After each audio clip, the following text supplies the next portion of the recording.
তো আজকে আমরা restoration and 18th century fiction এই সাবজেক্টটার এই কোর্সটার সাজেশন নিয়ে কথা বলবো।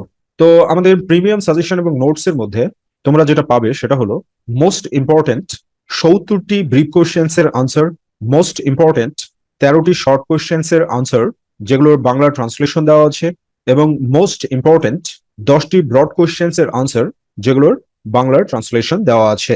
তো যদি তোমরা আমাদের এই প্রিমিয়াম নোটস কালেক্ট করতে চাও, সেক্ষেত্রে স্ক্রিনে দেখানো নাম্বারে ফোন দেওয়ার মাধ্যমে যোগাযোগ করতে পারো। তোমাদের সকলের মনোযোগ আকর্ষণ করছি যে থার্ড ইয়ারের রেজাল্টটা কিন্তু খুব গুরুত্বপূর্ণ।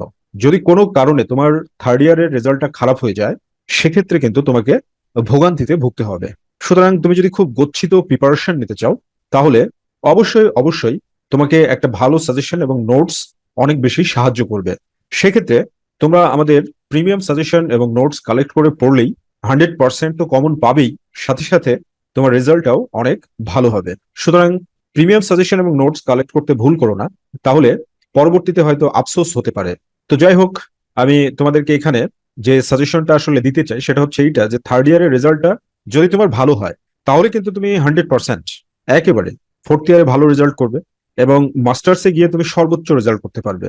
সো ফার্স্ট ইয়ার এবং সেকেন্ড ইয়ার রেজাল্টের যে ল্যাকিংস যদি কারো থেকে থাকে, আমি জানি ম্যাক্সিমামেরই ল্যাকিংস আছে, তো সেক্ষেত্রে তারা কিন্তু রিকভার করতে পারবে। সুতরাং এখন এই মুহূর্তে সাজেশন এবং নোটস কালেক্ট করে নাও এবং নিয়মিতভাবে 2 থেকে 3 ঘন্টা পড়াশোনা করতে থাকো। তাহলেই দেখবে যে তোমার রেজাল্ট অনেক বেশি সুন্দর সাবলীল হয়ে গিয়েছে। তো দেখো, এখানে আমি তোমাদেরকে যে কয়টি শর্ট কোশ্চেন্স সাজেস্ট করেছি সেগুলো তোমরা দেখতে পাচ্ছ। 13টি শর্ট কোশ্চেন্স সাজেস্ট করেছি এবং যে 10টি ব্রড কোশ্চেন সাজেস্ট করেছি সেগুলো তোমরা দেখতে পাচ্ছ। তো আমাদের সাথে যোগাযোগ করার জন্য তোমরা স্ক্রিনে দেখানো নাম্বারে কিন্তু ফোন দিতে পারো। ওকে, সবাই ভালো থাকো, সুস্থ থাকো, আল্লাহ হাফেজ।